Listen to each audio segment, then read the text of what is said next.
First of all, when we landed, they told us that we should cry, or else they will tell us that we are the one that killed him. So they told us we have to pay dues. I was paying dues in the East. That's the youth. Wow. Yes, they have a very strong influence. Sometimes they can go harsh themselves, take you to the Igbo forest. Maybe play. Sometimes it's in Nigerian film, but it happens. So there's a particular item they call the ofo, the king hoe, to show his authority and power. It's a significant thing spiritually and both in the community. From the Igbo side and also from the Plateau side. My name is Ruben Namdiunduku. I'm from the Igbo side and also from the Plateau side. My dad is from Imo State and my mom is from Angas, Plateau State. So tell me, are there any kind of like traditional practices that you know about your people then? Yes, there are plenty. Okay, in the Igbo side, there's a particular popular one everybody know about it, yam festivals. Yam festival. Yes, there's coronation. There are also burial. Especially this burial, I've seen a coronation before. The coronation is a time when people we gather to put a new king. Maybe the past king was dead. They will now coronate the person based on the blue family, the blue blood is related to the family. So either the first son will be named the next king, or somebody that they can pick from that family line. They will say, okay, this is your turn. This family is their turn to rule the community. Then they will give them. Especially in the burial, I think the burial aspect was when I lost my dad. We went for burial. It was a crazy event. First of all, when we landed, they told us that we should cry. Wow. When we already cried months ago about the burial stuff, they told us we should cry, or else they will tell us that we are the one that killed him. Wow. And they'll be serious about it. You get fowls, you get many things, yams, especially yam. You get local fowl. Without the local fowl, you can't proceed.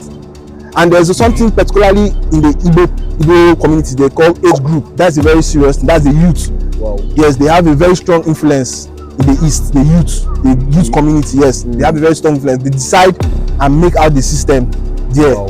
Yes, they take out laws.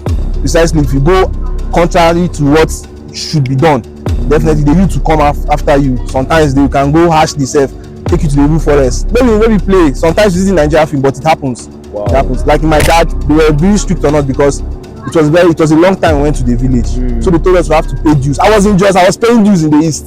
Wow. Yes, I was paying dues. Just something like 5 years I missed without coming to the village. They said I will pay the dues for the 5 years that I missed. Wow. And I'll get a local fowl. Each of the son had to bring a local fowl. Yes, precisely in BC and from BC. Yes. So when they tried to bury my dad, they told us that my sisters would come out and cry in the midst of the women. Wow. Cry very well, or else we'll flog her. And the first daughter must be there.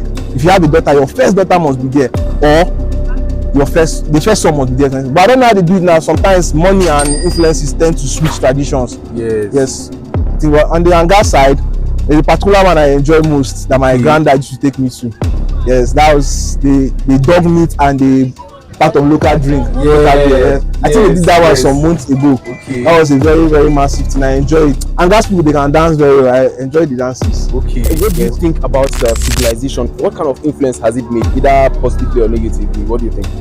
Civilization, well, like affected the whole world generally, positively and negatively. Let's start with the positive first. Positive in terms of technology, in terms of the educational system, in terms of the laws, in terms of our daily life. Like for instance, olden days, like when I went to the village, when I went to Angas village, my Tambes town, that's where I'm from.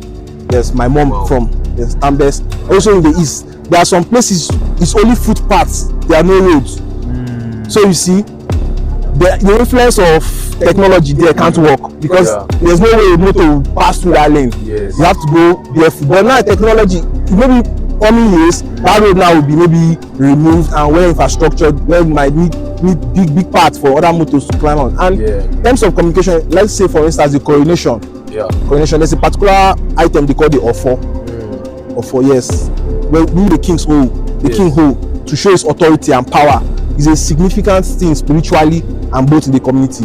So sometimes that offer tends to be neglected or misused based on the ideas that have been inculcated by technology and civilization. Even the Idibia, they can't come out publicly and do their things. If you go to the village, only few Idibias now are around. And the ones that are around, they don't do things to benefit the society. Sorry to say. I'm just talking from my own aspect and opinion. So my granddad from my mom's side is a community leader. His name is Gushop. Okay. Yes. If you go to Tambes, particularly in Panshi local government, yes, if you go there, that's the most popular family. Yes, because he has been there, he has influenced the society and the community very, very well. Wow. He helped a lot. In fact, in our house where I grew up in Panshin, I'll be at home like these people that I don't even know just enter, pick food and go. I'll be like, ask my mom that they say now their father influence, now your grandpapa influence, they enjoy. So everybody is very conversant to our family because our family is one of the respected family in the society. Precisely my grandfather, may so rest in peace, my late grandfather. He was a very, very, very popular person and he really helped the society a lot. Till date, if you go to Tambes, ask of the Gushop family, they will point you to the door.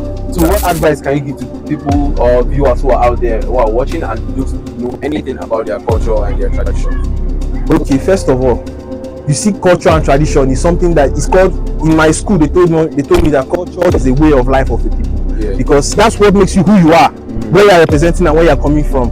So if you don't have a cultural background, or let's say a bit of it in your life to show out to the world, I don't think it's really good, because where you are coming from, where you're going to, you have to verify yourself that this is where I'm coming from. Like me, if I go somewhere, I will tell people that I'm an Igbo person from Manga. That's how you, as a Yoruba, as a Hausa, or any other tribe, you should identify yourself. You should know. It's very, very, very essential to learn your language. There's a places or condition or situation you meet yourself. Only your language will help you.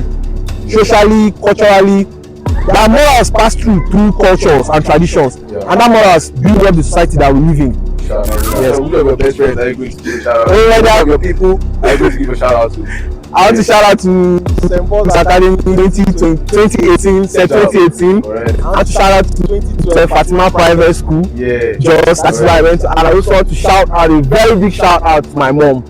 My mom. Sorry, my dad is late. I would have shout out to wherever he is. My friends. Henry SK and producer. Thanks. Sharp.